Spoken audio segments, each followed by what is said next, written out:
বড়রা না পারলেও এবার ছোটদের বড় মঞ্চের অগ্নি পরীক্ষা জয়ের চ্যালেঞ্জ। এফসি অনূর্ধ্ব-20 নারী এশিয়ান কাপে নিজেদের প্রথম ম্যাচে স্বাগতিক থাইল্যান্ডের বিপক্ষে লড়বে বাংলাদেশ। ম্যাচ বাই ম্যাচ জয়ের লক্ষ্য বাটলার শিষ্যদের। আফিদা, স্বপ্না, সাগরিকারা কোচের ভরসার নাম। থাইল্যান্ডের থাসমাত স্টেডিয়ামে বুধবার বাংলাদেশ সময় সন্ধ্যা 7টায় মাঠে গড়াবে ম্যাচটি। তাজিন খন্দকারের রিপোর্ট। আকাশটা এখানে একদম অন্যরকম। থাইল্যান্ডের বাতাস বলছে গল্পটা আজ কেবল ফুটবলের নয়, আত্মপরিচয়ের। প্রথমবারের মতো এএফসি উইমেন্স অনূর্ধ্ব-20 এশিয়ান কাপের মূল মঞ্চে উড়বে লাল সবুজের পতাকা। সামনে দাঁড়িয়ে এশীয় ফুটবলের 3 দানব, চায়না, থাইল্যান্ড আর ভিয়েতনাম। এই অসম সমীকরণের সামনে দাঁড়িয়ে বাংলাদেশের এক ঝাঁক স্বপ্নচারী কিশোরী আর তাদের সারথি English mastermind Peter James Butler. পরিসংখ্যানে চোখ বুলালে শিউরে উঠবে বুক।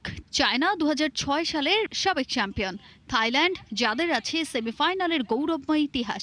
ফিফা র্যাঙ্কিংয়ের 61 ধাপের ব্যবধানটা যেন এক সুউচ্চ পাহাড়, কিন্তু এই পাহাড় টপকানোর সাহসটাই তো বাঙালির ডিএনএতে। পিটারের চোখে বড় কোনো ট্রফির আকাশ কুসুম স্বপ্ন নেই, আছে বাস্তবের জমিনে দাঁড়িয়ে লড়াই করার জেদ। তিনি হার মানার আগে হারতে শেখাননি আফিদা প্রীতিদের।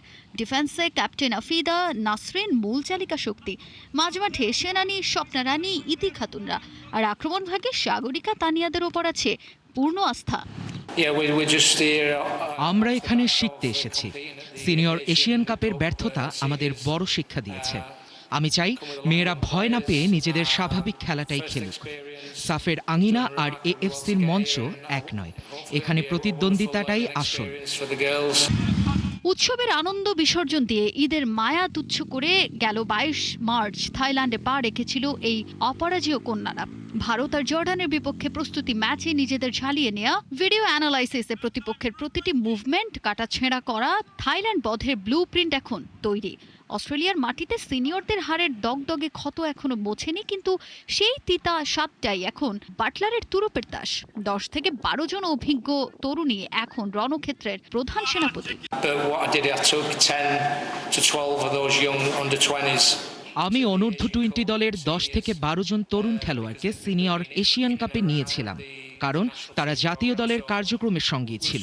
সবচেয়ে বড় কথা হলো এএফসি এবং সাফের মান সম্পূর্ণ আলাদা। এএফসি হলো সেই জায়গা যেখানে আপনি খেলতে চাইবেন। সিনিয়ররা যে পারফরমেন্স দেখিয়েছে তা আমাদের ভালো অবস্থানে রাখবে। এই লড়াইটা কেবল থাইল্যান্ডের বিরুদ্ধে নয়, লড়াইটা নিজের সামর্থ্য প্রমাণেরও। স্বাগতিকরা 2004 পর আর পেরোতে পারেনি গ্রুপ পর্বের বৈতরণী। এই দুর্বলতাটাই এখন বাংলাদেশের আত্মবিশ্বাসের মূল চালিকা শক্তি।